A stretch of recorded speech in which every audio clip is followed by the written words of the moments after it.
Iran और Israel के बीच cease fire भले ही हो चुका हो, लेकिन बयानबाजियों का दौर लगातार जारी है। सीज फायर के बाद 26 जून को ईरान के सर्वोच्च नेता अयातुल्लाह अली खामेनेई ने पहली बार सार्वजनिक रूप से बयान देते हुए दावा किया कि उनके देश ने इसराइल पर जीत दर्ज की है और अमेरिका को भी करारा जवाब दिया है।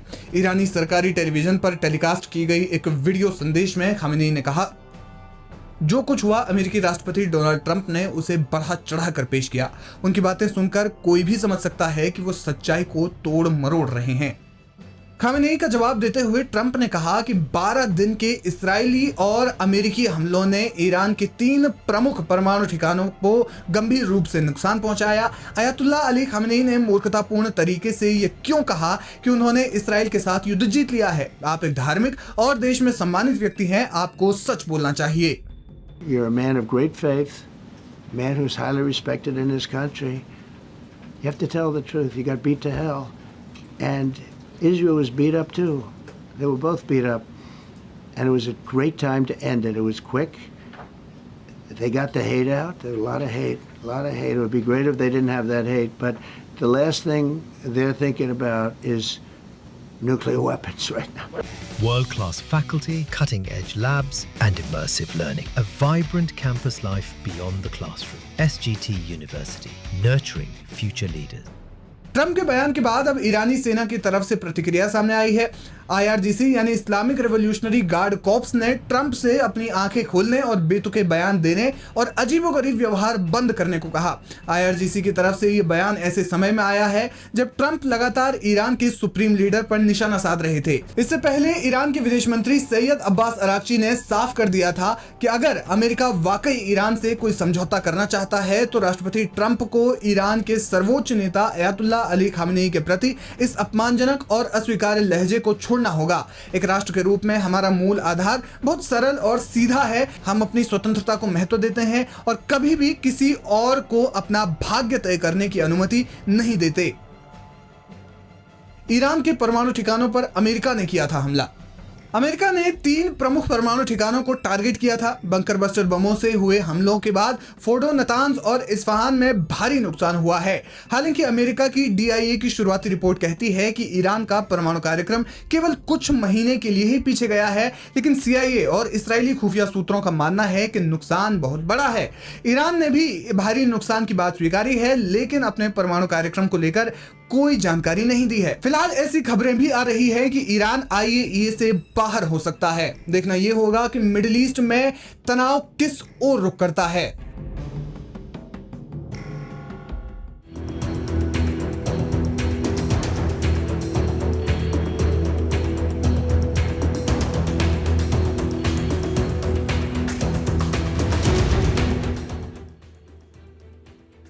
ईरान ने हाल के दिनों में अपने ऊपर 2 तरफा हमला झेला है।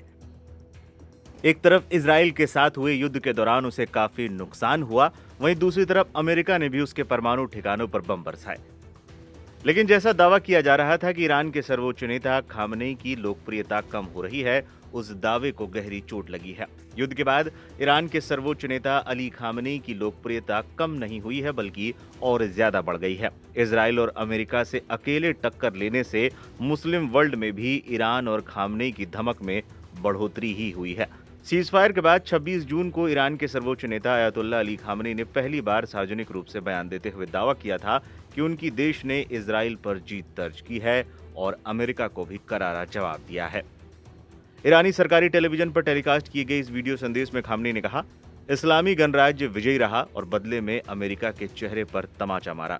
जो कुछ हुआ अमेरिका ने केवल इसलिए हस्तक्षेप किया क्योंकि उसे लगा कि अगर उसने हस्तक्षेप नहीं किया तो ज़ायोनिस्ट शासन पूरी तरह से तबाह हो जाएगा। अमेरिका को इस युद्ध से कोई लाभ नहीं हुआ। जो कुछ हुआ अमेरिकी राष्ट्रपति डोनाल्ड ट्रंप ने उसे बढ़ा चढ़ाकर पेश किया है। उनकी बातें सुनकर कोई भी समझ सकता है कि वो सच्चाई को तोड़ मरोड़ रहे हैं। खामेनेई को जवाब देते हुए ट्रंप ने social media platform truth social पर लिखा, 12 दिन के इजरायली और अमेरिकी हमले ने ईरान की 3 प्रमुख परमाणु ठिकानों को गंभीर रूप से नुकसान पहुंचाया है।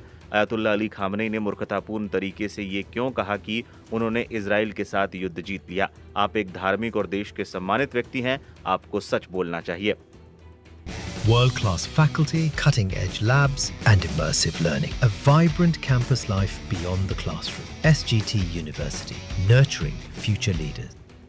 ट्रंप के इस बयान के बाद ईरान की तरफ से भी तीखी प्रतिक्रिया सामने आई। ईरान के विदेश मंत्री सैयद अब्बास अराक्ची ने साफ कह दिया कि अगर अमेरिका वाकई ईरान से कोई समझौता करना चाहता है तो राष्ट्रपति ट्रंप को ईरान के सर्वोच्च नेता अयतुल्ला अली खामनेई के प्रति इस अपमानजनक और अस्वीकार्य लहजे को छोड़ना होगा। एक राष्ट्र के रूप में हमारा मूल आधार बहुत सरल और सीधा है। हम अपनी कीमत जानते हैं, हम अपनी स्वतंत्रता को महत्व देते हैं और कभी भी किसी और को अपना भाग्य तय करने की अनुमति नहीं देते हैं। ईरान और अमेरिका के बीच चले इन तीखे बयानों पर पूरी दुनिया की नजरें लगी हुई थी। यहां तक कि युद्ध के बाद सामने आए अयतुल्ला अली खामनेई के वीडियो संदेश के बाद इसे दुनिया भर के मीडिया ने जगह भी दी। खासकर अरब जगत के अखबारों और चैनलों ने इसे प्रमुखता से रिपोर्ट किया।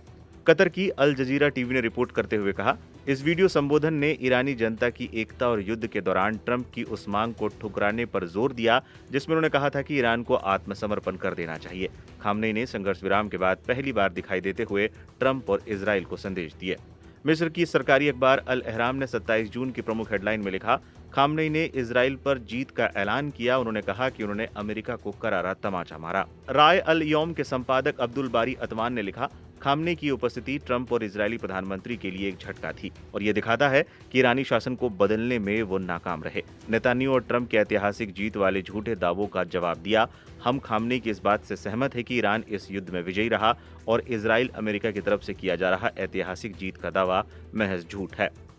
यरूशलेम पोस्ट अखबार की वेबसाइट ने लिखा, खामनेई ने छुपकर भेजे गए एक रिकॉर्डेड संदेश में कहा कि उन्होंने इजराइल और अमेरिका पर जीत हासिल की।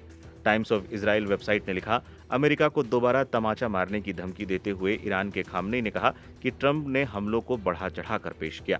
इस बीच ईरान के सर्वोच्च नेता अयतुल्ला अली खामनेई की लोकप्रियता की एक झलक राजधानी तेहरान में शनिवार को रेवोल्यूशनरी गार्ड्स प्रमुख जनरल हुसैन सलामी, मिसाइल कार्यक्रम के प्रमुख जनरल आमिर अली हाजीजादेई, कई अन्य वरिष्ठ सैन्य अधिकारियों और परमाणु वैज्ञानिकों के जनाजे के दौरान भी देखने को मिली। इस जनाजे में लाखों लोगों की भीड़ उमड़ पड़ी। ये सभी 13 जून को इजराइल के साथ शुरू हुए युद्ध के दौरान मारे गए थे। सरकारी आंकड़ों के अनुसार 10 लाख से अधिक शोकाकुल नागरिकों ने राजधानी की आजादी स्ट्रीट पर जुटकर इन राष्ट्र नायकों को विदाई दी। इस दौरान लोगों ने खामनेई की तस्वीरें हाथों में ले रखी थी और एकजुटता का प्रदर्शन कर रहे थे। जनाजे के दौरान भीड़ ने ईरान के शत्रुओं के खिलाफ नारेबाजी भी की।